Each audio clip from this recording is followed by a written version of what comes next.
18절로 45절까지의 말씀을 같이 교독하겠습니다.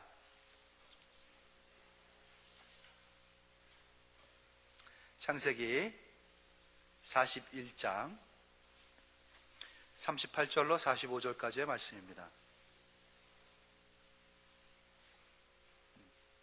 제가 먼저 38절을 읽도록 하겠습니다. 바로가 그의 신하들에게 이르되 이와 같이 하나님의 영에 감동된 사람을 우리가 어찌 찾을 수 있으리요 하고,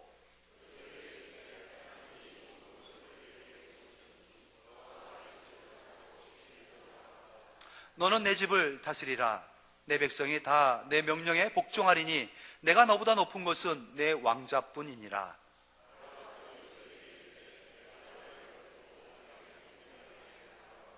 자기의 인장 반지를 빼어 요셉의 손에 끼우고 그에게 세마포 옷을 입히고 금 사슬을 목에 걸고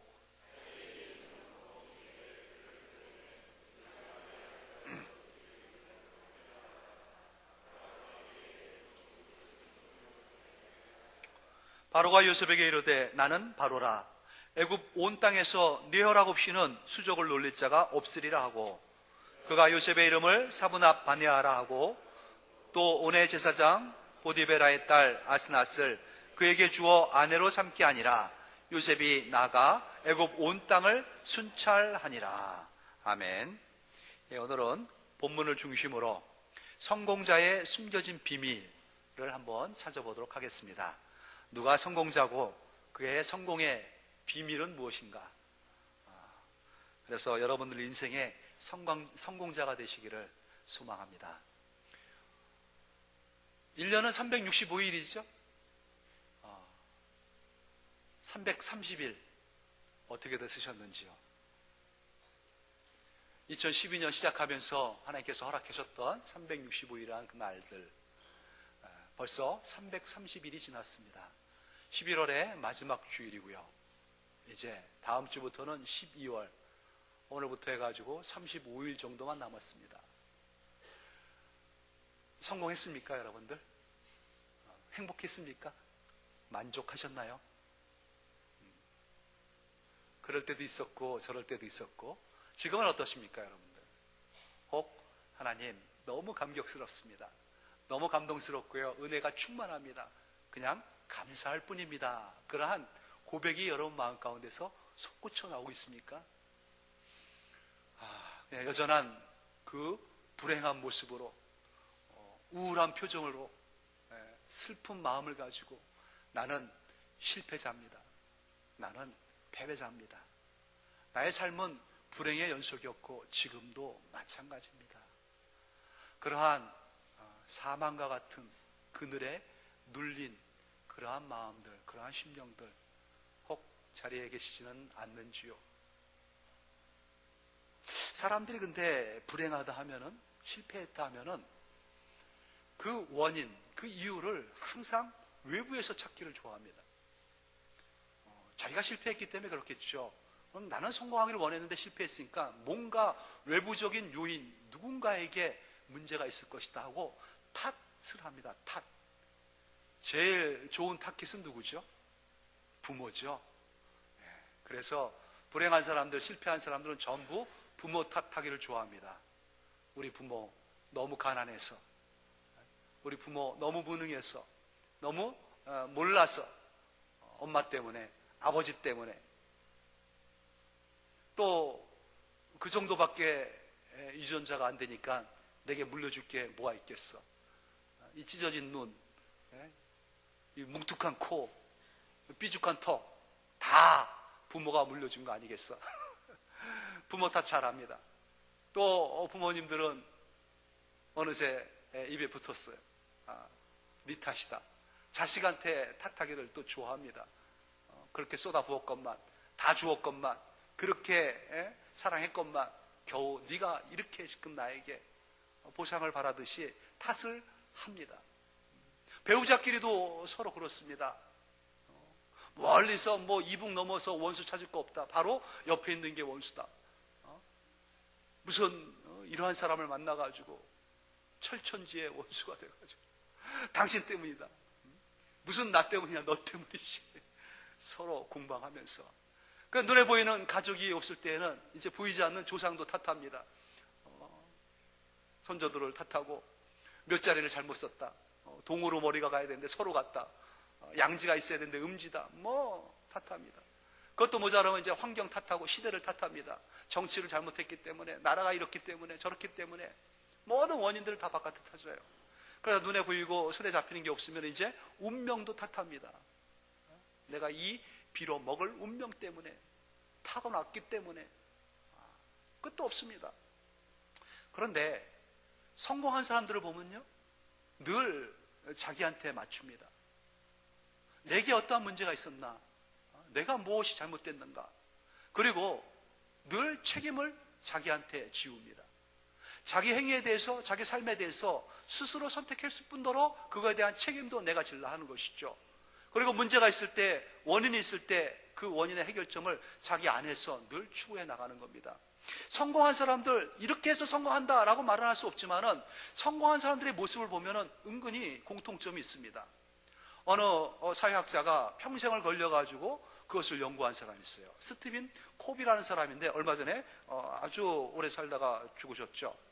그가 한 책을 썼는데 그 책이 전 세계적인 센세이션을 불러일으켰습니다. 애지간한 집에 책꽂이에는 다 한 권씩 꽂혀져 있는 그 책. 성공하는 사람들의 7가지 습관, 7가지 원칙이 있다는 겁니다. 성공자들을 조사해봤어요.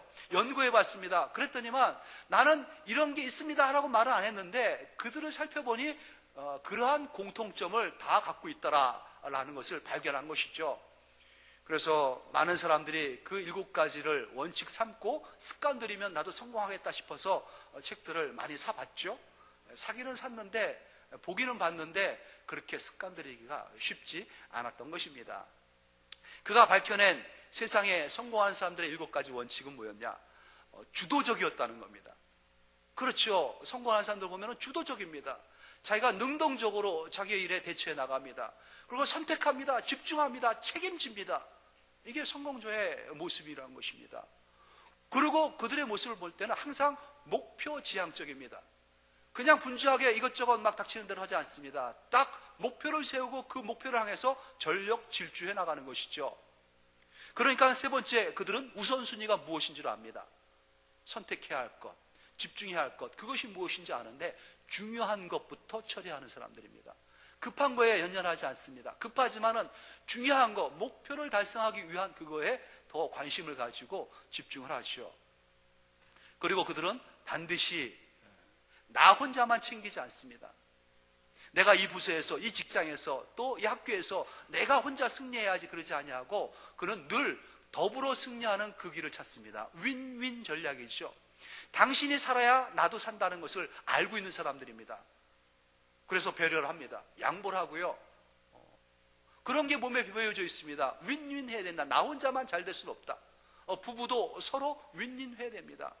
가만 보면은 부인이 살 때 남편이 살지 부인 죽여놓고 남편이 사는 경우는 없습니다. 남편이 살 때 부인이 살지요. 남편 죽여놓고 부인 사는 건 못 봤습니다. 하나의 비법을 내가 발견했노라. 그래서 부인 앞에 순종하고 부인 말을 잘 듣고 부인 앞에 무릎 꿇을 줄 아는 그러한 가정 반드시 잘 됩니다. 그러나 남편, 부인이 그 위에 군림하지 않습니다. 복종하고 섬기고 순종하면서 멋진 조화를 이룰 줄 아는 거예요. 윈윈하는 겁니다. 그리고 그 일을 위해서 경청하는 것이 몸에 배어 있습니다. 내가 당신에게 이해를 시키기 위해서 먼저 이해를 받는 겁니다. 왜 그랬는지, 그 사람의 마음은 무엇이고 입장은 무엇이 있는지 귀를 열고 듣습니다. 잘 듣습니다. 그리고 마음도 엽니다. 그리고 내가 할 말 있으면 그때 그에게 말을 전해주는 것이죠. 성공하는 사람들의 6번째는요, 그래서 그들은 시너지 효과를 냅니다. 시너지, 좀 어려운 말 같지만은 일은 일이고 1 더하기 1은 2여야 되지 않습니까? 그런데 성공하는 사람들은 1 더하기 1은 2가 아니고 5가 되고 10이 된다는 것을 알고 그렇게 추구해내는 사람들이에요. 나 혼자만이 하는 게 아니라 더불어 하려고 그러고 협력해서 하려고 그러고 같이 하려고 그러는 그런 마음이 몸에 배어져 있습니다. 늘 힘을 협력자로서 동역자로서 함께 하기를 원하고 그렇게 풀어나가려 하죠. 마지막으로 그 사람들에게는 자기 쇄신의 모습이 늘 있었습니다. 늘 먼저 맑은 자기의 영혼을 위해서 기도에 힘쓴 사람들이고 그리고 남들에게 이타적인 모습으로서 정신이 깨어있기 위해서 봉사활동에 늘 분주했고 열심히 했습니다. 시대 흐름을 파악하기 위해서 독서를 잊지 아니하고 늘 책을 가까이 했고요. 그러한 모습이 그러한 사람들에게 있었다는 것입니다. 물론 이 모든 것을 다 감당하기 위해서 자기 몸, 체력을 단련하는 데서도 게으리하지 않았습니다. 7가지 원칙 어떻습니까? 여러분 몸에, 여러분 삶에 조금 배어있는 것들인가요? 오늘 여러분들은 굉장히 당대에 있어서 성공한 한 사람의 모습을 보게 됩니다. 그는 한 나라의 총리 2인자가 됐습니다. 그 나라는 자기 나라도 아닙니다. 당대에 있어서 강대국, 최고의 선진국이라 할 수 있는 이집트, 애굽 나라에서 그는 일약 출세의 길을 걸어 출세자의 자리, 성공자의 자리에 올라갔습니다. 그때 그의 나이는 불과 30세에 불과합니다. 바로 요셉이죠. 그가 오늘 본문의 주인공입니다. 그의 성공의 모습, 어떻게 했길래 그는 1인지상 만인지하 총리 대신의 자리에 우뚝 설 수 있었을까? 오늘 본문 가운데에 그의 총리 임직식의 모습이 보입니다. 우리 한번 그 현장에 같이 한번 가봅시다. 40절에 보니까는 총리 임직하면서 애굽 왕이 임명 발언을 하고 있습니다. 너는 내 집을 다스리라. 내 백성이 다 내 명령에 복종하리라. 내 집을, 내 나라를 다스리라 하고 사명을 부여하죠. 모두가 너에게 복종할 것이다. 그의 총리를 이렇게 공포합니다. 41절입니다. 바로가 또 요셉에게 이르되 내가 너를 애굽 온 땅의 총리가 되게 하노라. 참 대단합니다. 막 빰빠레가 울렸겠죠. 막 비둘기가 날아갈 것이 오색 그 찰나란 카퍼레이드를 하듯이 막 그 색종이들이 막 뿌려졌을 겁니다. 내가 너를 애굽의 총리로 임명하노라. 애굽의 총리로 그는 우뚝 섰습니다. 애굽의 총리로 말만 끝난 게 아닙니다. 그에게 이 애굽 왕이 자기 손에 꼈던 인장 반지를 빼가지고 요셉의 손에 끼워줍니다. 왕의 반지가 무엇을 의미하는지를 잘 아시죠? 통치권이 거기에 있습니다. 무슨 글을 썼든지 간에, 내용이 무엇이든지 간에 왕이 그 인장, 이 손에 낀 반지로 도장을 찍으면은 그것은 효과가 나타납니다. 그대로 되어지는 겁니다. 이 반지를 빼서 이 요셉에게 끼워줍니다. 통치권을 이왕해 준 것이죠. 그리고 옷을 벗어가지고 왕위를, 세마포 옷을 이 요셉에게 입혀줍니다. 권위의 상징이죠. 이는 이미 이제 총리라는 겁니다. 아무도 그를 남루하게, 초라하게, 우습게 볼 수가 없다. 권위를 딱 세워줍니다. 왕복을 입습니다. 그리고 그의 목에다가 금사슬, 금으로 된 사슬과 같은 목걸이를 걸어줍니다. 그의 통치에, 그의 권위에 걸맞는 부 또한 그에게 허락한 것이죠. 모든 것이 갖춰졌습니다. 참 멋진 모습 아니겠습니까? 그리고 왕 안에서, 궁궐 안에서만 끝낸 게 아니라 그를 모든 백성들에게 보여줍니다. 가두 행렬을 벌리게 하죠. 자기의 버금 금수레에 이 요셉을 태웁니다. 많은 호위병들이, 군사들이 그를 앞뒤로 호위하면서 그의 앞을 카퍼레이드 해줍니다. 많은 백성들이 운집해서 몰려나와서 새로 임명된 총리를 보자 몰려나옵니다. 그때에 앞서가는 군사들이 백성들을 향하여 한마디 합니다. 다 엎드려라. 다 엎드려라. 그냥 물이 쫙 갈라지듯이 모든 백성들이 그 앞에서 지나갈 때마다 촥촥촥촥 엎드려가지고 무릎을 꿇고 그를 경배합니다. 나이 30에 최강의 나라에서 이 정도 올라갔으면 성공 중에 성공 아니겠습니까? 그에게 실권을, 절대권을 넘겨주면서 바로 왕이 했던 말이 이겁니다. 내가 너보다 높은 것은 아무것도 없다. 단지 그냥 의자 하나 높을 뿐이다. 그 정도로 신뢰해주면서 그를 높입니다. 그리고 44절에 보니까 바로가 요셉에게 이르되 나는 바로라. 애굽 온 땅에서 네 허락 없이는 수족을 놀릴 자가 없으리라. 나는 바로다. 애굽 온 땅에서 너의 허락이 없이는 아무도 손발을 놀릴 수가 없다.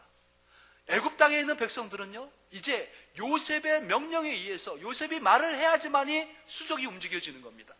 행동할 수 있는 겁니다. 그가 멈추라면 멈춰야 되고 움직이라 그러면 움직여야 돼요. 절대권을 갖게 된 겁니다. 놀라운 일이 아닐 수 없습니다. 세계 최강 대국, 그 애굽을 움직이는 실질적인 실력자, 바로 요셉이 된 것이죠. 완전한 성공한 사람의 모습을 우리는 요셉을 통해서 볼 수 있는 것 아니겠습니까? 그런데 그의 삶, 그의 인생 스토리를 우리는 너무나 잘 알고 있습니다. 스티븐 코비가 말했던 7가지 성공한 사람들의 원칙, 그 습관적인 모습이 요셉에게 있던가요? 그는 총리가 되기 위하여 주도적이었습니까? 그는 총리라는 그 한 가지 목표를 향해서 전력 질주했나요? 그걸 위해서 나머지 것들은 다 버리고 중요성을 알기에 우선순위를 뒀습니까? 왕도 이기고 나도 이기기 위해서 윈윈 전략을 폈습니까? 또 시너지 효과를 노리려고 그렇게 애썼나요? 또 총리가 되기 위하여, 내가 이 나라의 관리가 되기 위하여, 대통령이 되기 위하여 내 쇄신, 자기 쇄신을 끊임없이 성찰을 거듭하면서 그렇게 훈련하고 노력했습니까? 아니죠. 실망스럽게도 요셉에게는 그러한 모습이 하나도 안 보입니다. 그런데 어떻게 그가 그 나이에 그 높은 위치까지, 그 대단한 권력자의 위치에, 성공자의 자리에 우뚝 설 수 있었습니까? 그러기에 여기에는 비밀이 있는 겁니다. 성공자의 비밀. 그 성공자의 비밀, 오늘 그를 총리로 내세운, 총리로 세워졌던 애굽왕 바로가 그에게 새로운 이름을 부여하죠. 그 이름 가운데에 그 비밀이 숨겨져 있습니다. 어떻게 이름을 줘줍니까? 45절에 보니까 그가 요셉의 이름을 사브낫 바네아라, 사브낫 바네아라 하고 명명합니다. 너 이제부터 이름을 사브낫 바네아라고 해라. 이 사람의 이름을 이제부터 부를 때는 사브낫 바네아 총리라고 불러라 라고 정해주지요. 사브낫 바네아, 그 무슨 뜻입니까? 그 뜻은요, 하나님의 말씀이 너를 통하여 나타난다라는 겁니다. 한자말로 하면은 신명이죠. 신현, 이렇게도 부를 수 있습니다. 하나님이 너를 통하여 드러내신다는 겁니다. 너의 말을 하는 거 보면은 하나님께서 무슨 말씀을 했는지 내가 알 수 있다는 것이죠. 그의 입을 통해서 하나님께서 말씀하십니다. 그의 말을 들으면 하나님의 뜻을 알 수 있습니다. 그의 뜻이 그의 삶을 통해서, 하나님의 뜻이 그의 삶을 통해서 구체적으로 표현돼서 드러납니다. 그러기에 그 사람을 보면은 하나님을 보게 되고요, 그 사람을 가까이 하게 되면은 은근히 하나님의 향기가 드러납니다. 그 사람의 삶을 보면은 하나님께서 인생에게 무엇을 원하는지 그런 것들이 드러나지는 것을 보게 되는 그러한 사람이라는 것입니다. 어떻습니까, 여러분? 모든 사람이, 아니 그를 원수시할 수 있는, 무시도 할 수 있는 나라의 사람들이 그를 볼 때 사브낫 바네아라고 부르는 겁니다. 저는, 저 사람은 틀림없이 크리스찬이야. 저 사람은 하나님의 사람이야. 저 사람은 반드시 분명히 틀림없이 교회 다니는 사람일 거야. 무엇을 맡겨도, 그에게 무엇을 시켜도 그는 틀림없는 사람이야. 마치 보증수표와 같이 요셉은 그렇게 인정을 받은 겁니다. 사브낫 바네아, 하나님의 말씀은 그를 통해서 나타나. 그는 그리스도의 향기와 같은 사람이었습니다.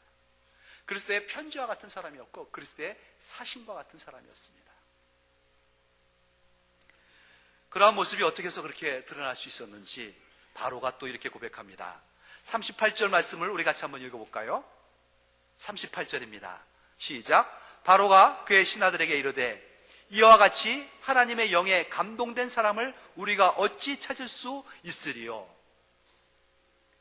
봤더니 그는 하나님의 영에, 성령에 감동되어 충만한 사람이라는 겁니다. 세상 어디에도 이러한 사람이 없었습니다.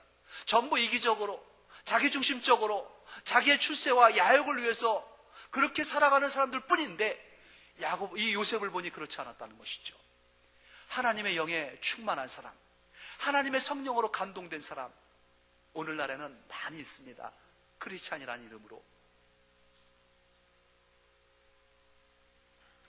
그는 하나님의 영에 감동되어 하나님의 성령의 사람으로서 모든 것을 분별하여 행하고 말할 수 있는 사람이었습니다. 그가 얼마나 깊이 있게 하나님과 교통을 하는 사람인지 바로가 꾼 꿈도 그는 해석을 합니다. 해석하고 끝나지 않습니다. 그 꿈이 무슨 의미인지, 어떻게 문제가 발생할 것인지 다 파악하고 예측을 합니다. 뿐만 아니라 대안까지도 제시합니다. 그것을 모면하려면, 그것을 이겨내려면 어떻게 해야 됩니다 까지도 다 제시하는 사람입니다. 그러니 이 사람이 아니면 안 되지 않겠습니까? 이 사람이 우리 회사를 맡아줘야지, 이 사람이 우리 가게를 맡아줘야지, 이 사람이 내 일과 함께 해줘야지 내가 성공한다는 것을 바로가 깨달은 겁니다. 그래서 나라의 모든 것을 이 사람에게 맡긴 겁니다. 하나님과 함께하는 사람, 예수 그리스도의 사람. 39절 보십시오. 요셉에게 이르되 하나님이 이 모든 것을 내게 보이셨으니 너와 같이 명철하고 지혜 있는 자가 없도다.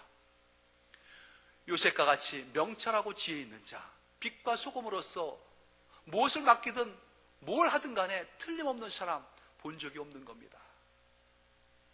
다 맡길 수밖에 없는 것 아니겠습니까? 명철과 지혜가 충만한 사람이 일을 맡아줘야 되는 것 아니겠습니까? 세상이 알고 있는 겁니다. 로마서 8장 16절에 말씀하십니다. 성령이 친히 우리의 영과 더불어 우리가 하나님의 자녀인 것을 증언하시니라. 하나님의 영이 우리에게 오셔가지고요, 우리의 영과 더불어 증거해 주십니다. 너는 하나님의 아들이야. 너는 하나님의 사람이야. 그리고 15절에 말씀하시기를 너희는 다시 무수화하는 종의 영을 받지 아니하고 양자의 영을 받았으므로 우리가 아바, 아버지라고 부르짖느니라. 여러분은 하나님을 부를 때 어떻게 부르십니까? 하나님 아저씨라고 부르시나요 혹시? 아니면은 우리 어머니의 하나님하고 부르시나요? 우리 장로님의 하나님, 우리 목사님의 하나님 부르시나요? 우리는 하나님을 부를 때 내 하나님, 내 아버지 하나님하고 부릅니다. 어떻게 해서 그렇게 부를 수 있었나요? 성령께서 우리 안에 오셔가지고 감동을 주신 겁니다. 죄와 사망의 법에서 우리를 해방시키신 생명의 성령의 법이 우리를 압도하시고 우리를 함께하게 하신 것이죠. 우리는 다 하나님의 영에 충만된 사람들입니다. 세상에서 볼 수 없는 사람들입니다. 세상에서 찾아볼 수 없는 사람들이 바로 여기에 다 모여 있는 것이고, 여러분들이 세상에 나가면은 세상 사람들이 여러분을 볼 때 아, 하나님의 사람이구나, 아, 크리스찬이구나, 아, 교회이구나 하는 것을 알 수밖에 없는 그러한 하나님의 성령에 압도된 사람들이라는 것이죠. 요셉은 총리가 되기 위해서 목표를 세우고 전력 투구하지 않았습니다. 우리의 그의 삶을 너무나 잘 알고 있지 않습니까? 그는 철들기도 전에 자기는 사랑한다고 생각했던, 자기는 참으로 신뢰한다고 생각했던 그 형들로부터 버림을 받았습니다. 사랑하는 사람으로부터 버림받은 적 있습니까? 그보다 더 비참하고 그보다 더 애통한 순간은 없습니다. 원수가 버렸다면 당연하죠. 그런데 믿었던 형들이 장난인 줄 알았는데 실제로 자기를 사망의 구덩텅이로 집어넣어버린 겁니다. 그리고 끝났다 싶었더니 그게 아니었죠. 형들은 은몇 냥에 자기를 팔아가지고 이역만리 타국의 노예로 자기를 보내버린 겁니다. 배신을 당한 거고요. 그의 삶은 아주 지능텅이와 같은 사망의 구렁텅이로 빠져버리는 그러한 인생이 되고 만 것입니다. 이보다 더 힘들고 어려울 수 없는 그 상황. 거기에서 그나마 그는 열심히 하려고 했었죠. 뭔가 힘써 자기의 삶을 구체적으로 찾아가려고 노력했지만은 또 유혹하는 사람의 그 유혹을 이겨낸다고 생각했는데 더 큰 시련 가운데 누명을 뒤집어 쓰고 그는 감옥에 들어가는 신세가 되고 말았습니다. 감옥 안의 삶, 행복할 수 없습니다. 즐거울 수가 없죠. 그리고 기간이 다 끝나고 석방된다 할지라도 그는 낙인자입니다. 사회가 그를 전과자라고 색안경을 갖고 바라봅니다. 취직자리도 막막합니다. 그러니까 인생이 불투명한 겁니다. 참으로 이보다 더 힘들고 어려울 수 없는 그 상황까지 떨어진 사람입니다. 고통의 연속이, 시련의 연속이 그 앞에 계속해서 이어져 왔던 그러한 인생이었죠. 고난을 축복이라고 말하는 사람이 있습니다. 참 무책임한 사치적인 발언이 아닐 수 없습니다. 고난이 축복이라고요? 그런 사람 내가 축복해 주고 싶습니다. 아주 고난 속에서 그냥 고난과 함께 고난스럽게 살기를, 그렇지 않습니다. 왜 고난을 우린 축복이라고 하나요? 다음을 알기 때문에 그렇습니다. 오늘 찬양대에 멋진 찬양이 있었죠. 시련의 골짜기, 풀무불에 들어가는 그 금들의 아픔을 우리는 그 후를 알기 때문에 그렇습니다. 거기서 인내하고 소망을 가지고 하나님을 믿고 바라봤을 때에 그 이후에 정금이 돼서 나오는 것을 알기 때문에 사망의 음침한 골짜기 끝에는 하나님께서 허락하신 푸른 초장과 쉴만한 물가가 있음을 믿기에 고난을 이겨내는 것입니다. 그리고 고난 가운데서 그 하나님과 함께하며 걸음을 맞춰가면서 나의 동행자는 하나님이시라는 믿음으로 고백하기에 그의 고난은 그러기에 아름답다, 축복이다 말할 수 있는 것이죠. 고난 자체가 즐거움이 될 수는 없습니다. 요셉이 감옥에 있을 때 그의 삶이 퍽퍽했습니다. 그는 즐기는 사람이 아니었어요. 벗어나고 싶었던 겁니다. 그래서 같이 옥살이를 했던 사람들이 석방돼서 출세길을 나간 것을 이 명철과 지혜로 알았기에 그들에게 무슨 부탁을 한 줄 압니까? 40장 14절에 보면은 당신이 잘 되시거든 나를 생각하고 내게 은혜를 베푸셔서 내 사정을 바로에게 아뢰어 이 집에서 나를 건져 주소서. 내 신세, 불쌍한 이 신세를 왕에게 잘 좀 말해줘가지고 나를 좀 벗어나게 해달라, 석방시켜달라, 나에게 좀 자유를 달라. 여기를 나도 벗어나고 싶다는 겁니다. 이 고난과 이 고통을 끝내고 싶다는 겁니다. 이 어려움의 과정에서 나도 이제 좀 벗어나고 싶은 그 간절한 마음이 그에게 있었습니다. 내 인생, 이어 말하죠. 15절에 보니까 나는 히브리 땅에서 끌려온 사람이다. 그럼에도 불구하고 여기서 또 옥에 갇히는데 나는 옥에 갇힐 만한 일을 한 사람이 아니다. 나는 억울하다. 이러한 고난이 왜 내게 있어야 되는지, 이 아픔을 내가 왜 겪어야 되는지 난 모르겠다. 나도 벗어나고 싶다. 이 마음이 요셉에게는 있었던 겁니다. 하지만은 그 고난 가운데에서, 그 아픔 가운데에서 그는 한 가지 남다른 모습이 늘 있었음을 우리는 알고 있습니다. 고난이 아름다운 정금처럼 빚어져가는 그 과정 가운데에 그는 마음 안에 하나님을 향한 소망을 놓지 않았습니다. 하나님께서 나를 보호하시고 인도하셔서 마침내 하나님이 원하시는 기쁨의 땅, 기쁨의 미래를 열어주실 것이다 라는 소망을 그 마음에서 지우지 않았던 것이죠. 감옥 창살 넘어 비춰지는 그 빛 가운데에서 감옥 안에 조그맣게 싹튼 그 조그마한 그 생명체에서 그는 소망을 잃지 않았습니다. 그리고 반드시 그렇게 하게 해주실 하나님, 해와 달과 별들이 내게 무릎 꿇게 해주시고 나를 온전케 인도하실 그 하나님에 대한 믿음을 그는 놓지 않았던 것입니다. 소망을 가지고 하나님을 향한 믿음을 그 마음에 품고 있을 때에 하나님은 그가 어느 자리에 있든지 간에 그에게 함께하면서 그를 위로하고 격려하고 그에게 은혜를 베풀어 주셨던 것이죠.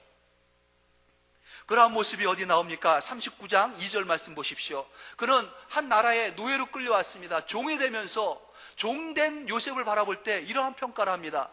주인이 그렇게 말하죠. 여호와께서 요셉과 함께 하심으로 그가 형통한 자가 되어 그의 주인 애굽 사람 집에 있었다. 성경의 증거입니다. 형통한 사람이래요. 종인데 종 중에서 형통한 종. 왜 그런가 봤더니 하나님과 동행했다는 겁니다. 그리고 하나님과 동행하는 모습 3절에 보세요. 그의 주인이 여호와께서 그와 함께 하심을 보았다. 또 여호와께서 그의 범사에 형통하게 하심을 보았다. 주인이 알고 주위가 아는 것입니다. 저 사람은 노예임에도 불구하고 하나님과 함께하는 사람이구나. 틀림없는 사람이구나. 손대하는 모든 일들이 다 잘 되는 사람이구나.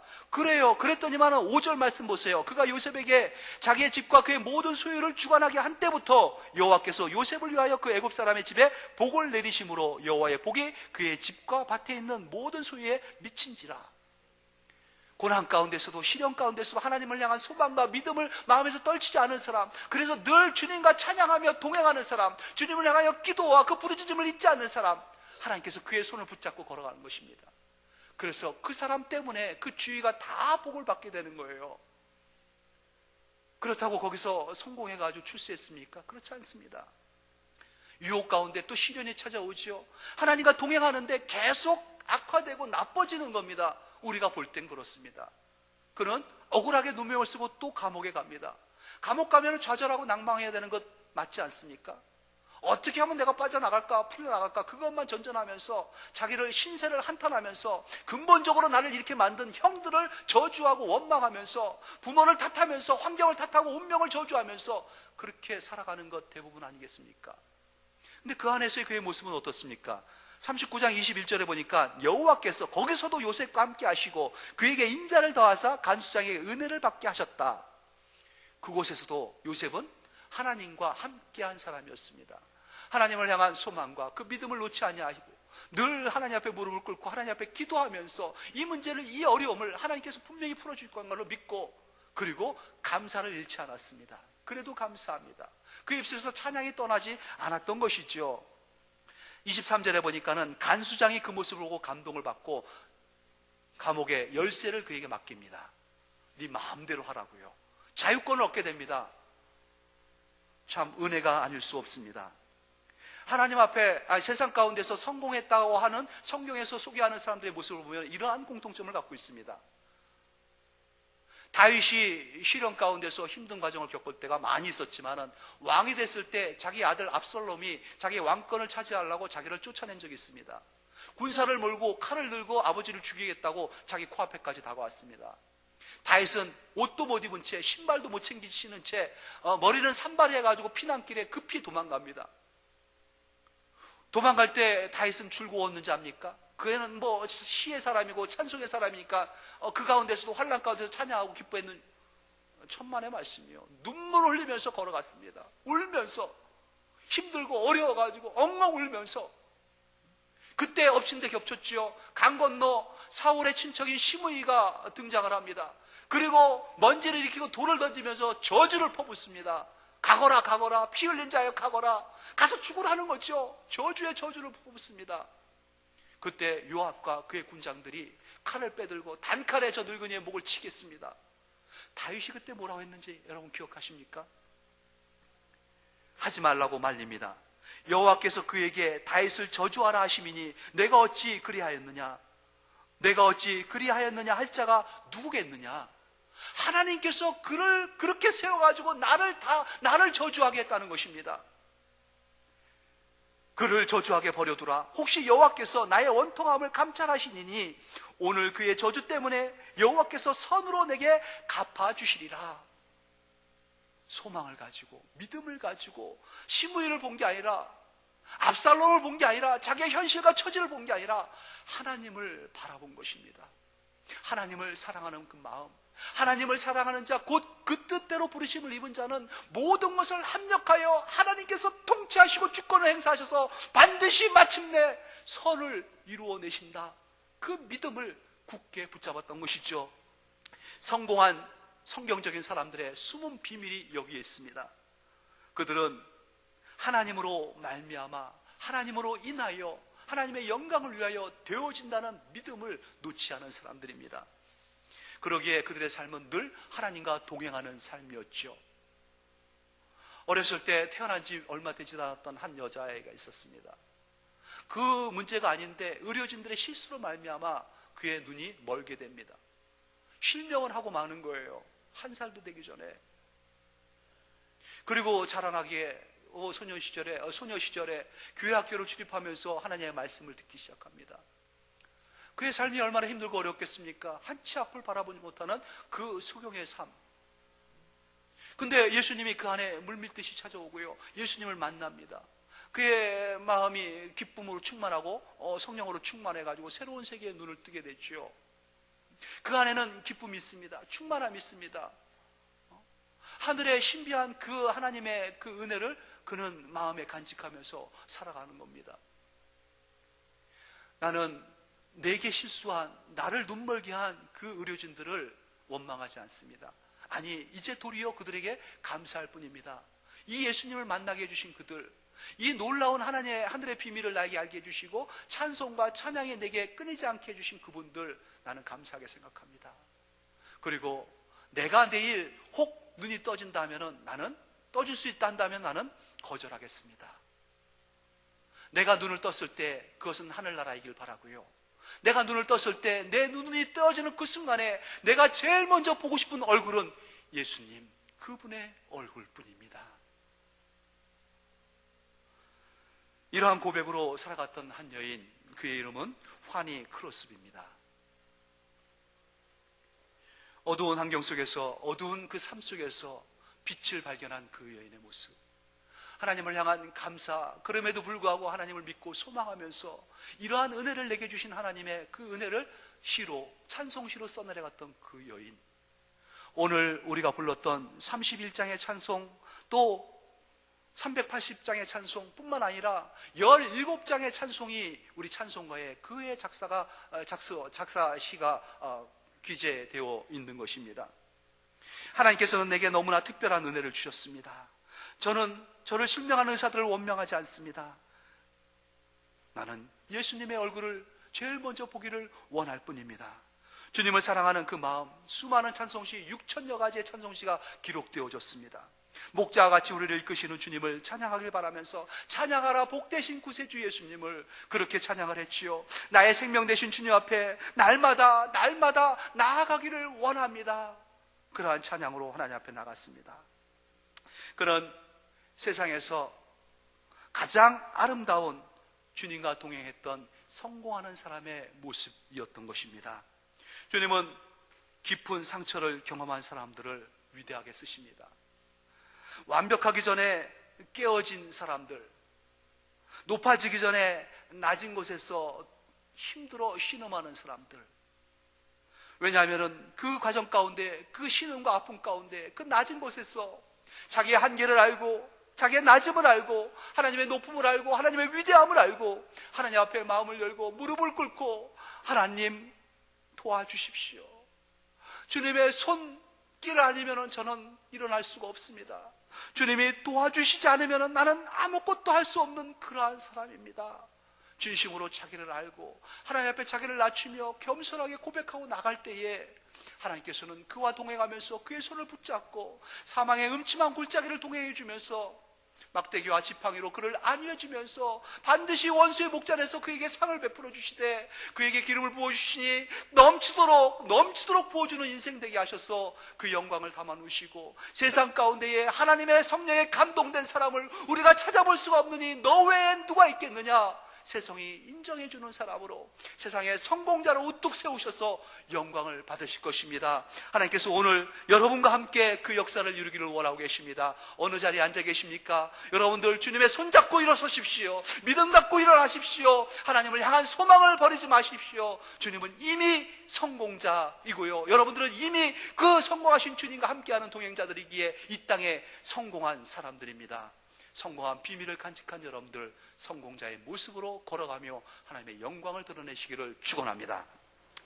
하나님 아버지 은혜를 감사합니다. 힘들고 어려웠지만은 그 가운데 찬양과 감사를 잃지 않았던 그 성공한 사람들의 모습, 그들은 다 한결같이 주님과 동행한 사람들이었습니다. 하나님 감사하오니 이제 우리 모두가 주님의 마음 가운데에서 주님을 향한 소망을 놓지 않게 하시고 주님을 향한 믿음을 버리지 않게 하셔서 혹 힘들고 어려운 길, 거친 또 사망의 음침한 골짜기 같은 그러한 길을 걷고 있다 할지라도 일어서게 해주시고 반드시 일어서게 해주시고 하나님의 영광을 잘 드러낼 수 있도록 은혜 주시고 역사하여 주시옵소서. 감사하며 우리 구주 예수님의 이름으로 기도합니다. 아멘.